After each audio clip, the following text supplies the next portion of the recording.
I learn how to learn. I am knowledge. This is our fourth discussion of the universal law called I am knowledge. It is one of 11 universal laws of the guiding principles of peace and unity. In our previous presentation about I am knowledge, we revealed that there are 9 types of intelligence, and we explained that using them to learn how to learn is critical for developing self-love, culture, economics, and civilization building. Before we discuss I am knowledge, let's put this talk into context. There are 3 areas critical to the success of the Black community in Africa and the African diaspora. They are culture, economics, and education. In this video series, we continue to examine issues and concepts related to education and the development of self-love, which those who care about the Black community may examine and consider. But culture is the foundation of self-love. But what is culture? The word culture comes from the word cultivate, which is related to the domestication and growth of plants. Culture is like a gardener who cultivates a young plant by tying it to a stand for support, putting it in a certain location, and watering it. The gardener does that to foster the growth of the plant, to become tall and strong, so it does not grow bent and crooked, so it does not become a weed. The gardener does this with labor, care, and study to ensure that her plants are the best. But culture is actually the way to cultivate and civilize human beings. This is done by first establishing universal laws and standards of behavior and tying them to those universal laws and standards of behavior for support. We call those universal laws the guiding principles of peace and unity. It is an ethical, moral framework that says, do good, do no harm to others. In fact, you were the guiding principles of peace and unity when you came to this earth as a baby born naked. Earth's trauma and miseducation has made you forget. Now you must find your way back. You must remember. The guiding principles of peace and unity will help you remember who and what you are. You can get a copy of the guiding principles of peace and unity and all the violations at our website, thegppu.org. I meditate to relax in all situations. I am peace.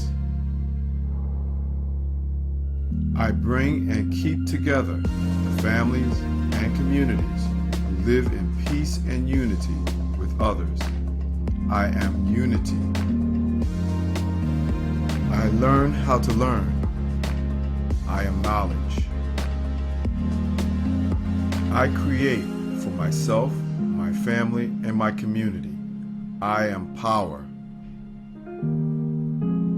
I obey the laws of my family and community that are in harmony with peace and unity.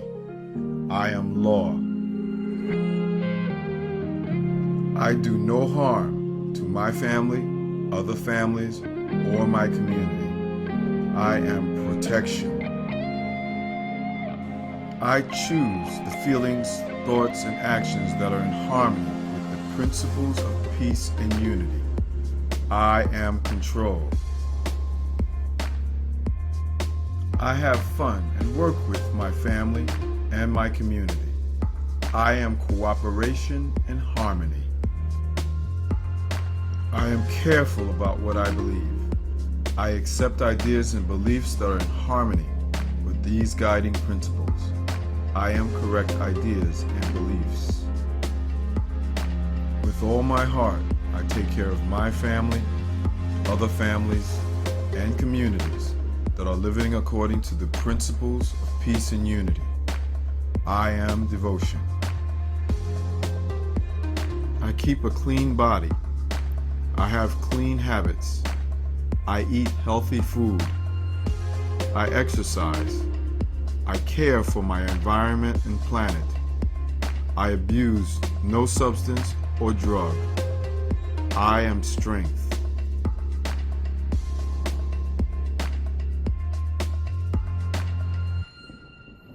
With these universal laws as a foundation, true culture will 1. Prepare you for life. 2. Foster your growth. 3. Improve you as a person and a community. 4. Help you solve problems. Today, under I Am Knowledge, we will continue to discuss the 2 roles education plays in developing a culture of self-love. But first, let's look at the universal law, I am knowledge. It says, simply, I learn how to learn. This represents one of the greatest powers you have in life, but is misunderstood. Many of us believe that intelligence and knowledge is having more information than others and being able to memorize and communicate that information. But that is only part of it.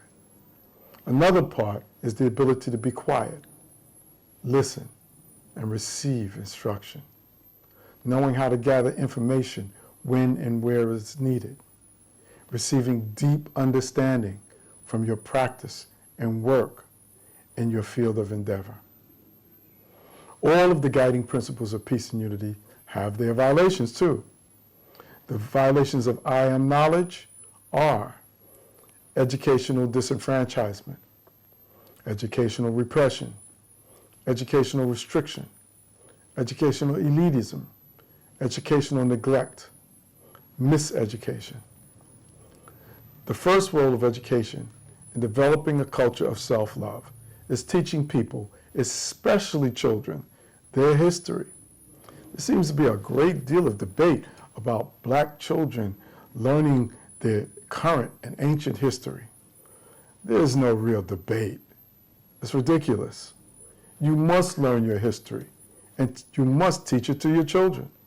It is your responsibility as a parent and caregiver. It is critical if your children are to develop a culture of self-love. So let's go to the second role that education plays in developing a culture of self-love. Now that involves understanding the nature of intelligence, showing people their intelligences, and providing them with the opportunity to use those intelligences. But you say, well, what do you mean, intelligences? As a lifelong educator who has actually observed the learning of many children and adults, it is my view that the true reality of intelligence is represented by the theory of multiple intelligences.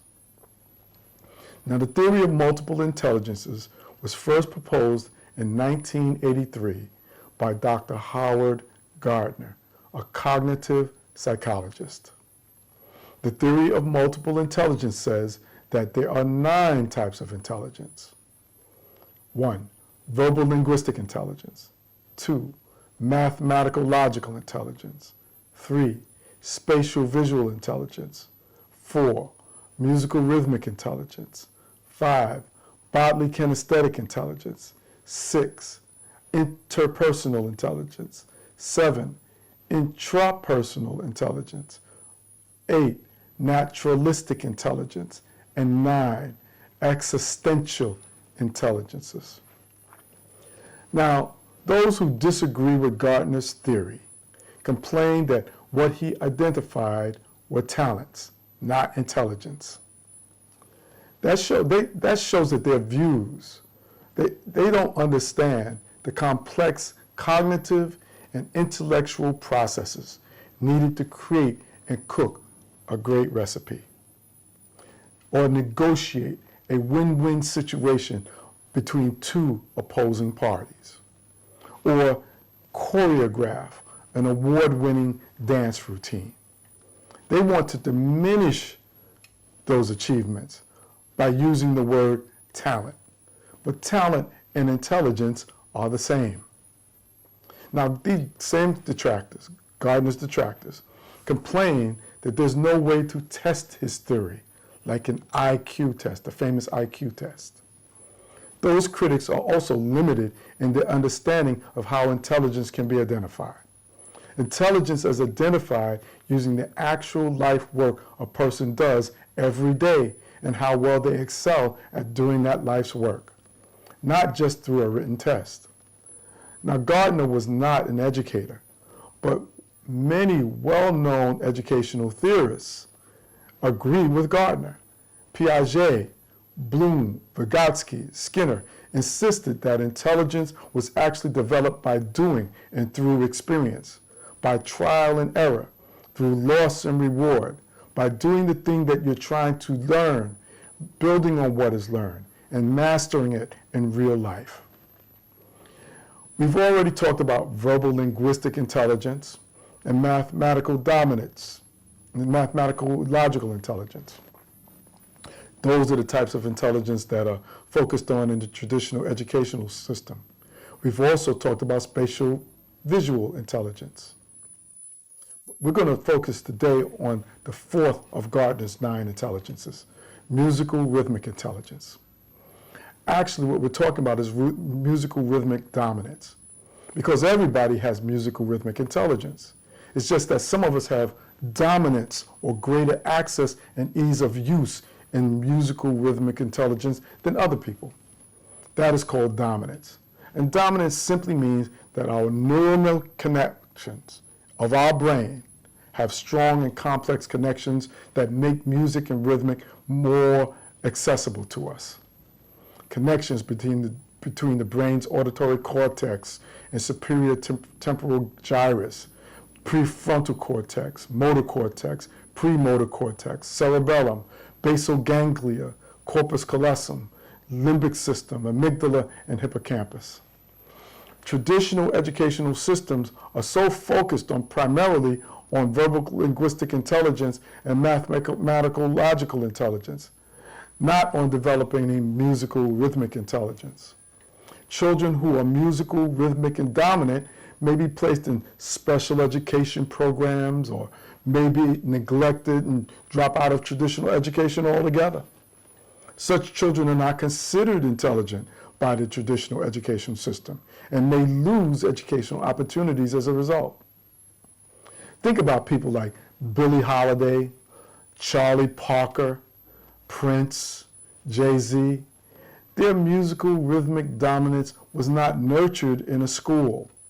It should have been, but it was not. Despite that, on their own, they created successful careers and even helped develop whole industries. That is exactly why developing the 9 intelligences identified by Gardner can have powerful economic development opportunities and effects. Those who are musical, rhythmic dominant demonstrate strong sensitivity to pitch, meaning they notice notes and songs and when they're wrong. They have accurate singing at a young age. They're exceptional with rhythm and beat keeping. They're spontaneous with musical improvisation, meaning they make up songs and melodies. They have rapid learning and memorization of music. They have strong auditory memory. They remember melodies with just 1 or 2 hearings. They have intense interest in music and frequent voluntary engagement in music. They have precise timing and coordination during musical activities. They have the ability to distinguish between subtle differences in sounds, instruments, or harmonies. They're very emotionally responsive to music, well beyond their age. And they have the ability to reproduce melodies on an instrument by ear. So they have sustained concentration when doing musical tasks. And they have creativity, combining sounds, rhythms, and melodies. And they quickly acquire the use of instruments and techniques compared to their peers. So this is what you see when a child is musical rhythmic dominant. Of course, children can have dominance in more than one of the 9 intelligence areas. Don't get it confused. Don't start labeling children as just musical dominant and rhythmic dominant. That is not a reality. The true test is by observing your child's daily behavior. Does he or she display signs of music-rhythmic dominance? Now, I have a few suggestions for parents and caregivers to find out and to purposefully develop your children's musical rhythmic skills. My suggestions here are not just for music rhythmic dominant children. They are for all children. Strengthening the musical rhythmic skills of every child is critical to that child's development of the other 8 intelligences. So, starting before and after birth, yes, before birth, sing to and with that child every day. Play a wide variety of music from different styles and cultures. Clap, tap, march, and dance to a steady beat. Use call and response games. You clap, cling, sing, and let the child imitate you. Encourage the child to make up songs, rhythms, and lyrics. Provide simple instruments like drums and shakers, pots and pans, stuff around the house to play with. Ask the child to identify instruments, patterns, or changes in music. Encourage singing from memory rather than just listening to recordings. Expose the child to live music performances, if you can. Participate in group music activities, choirs, or ensembles. Make music a part of the daily routine. Clean up songs, bedtime songs, travel songs. Let the child experiment freely without emphasizing any correctness. If the interest persists, begin age-appropriate music lessons with a skilled teacher. There is additional information about musical rhythmic learning and resources in the description of this video. Do good, do no harm.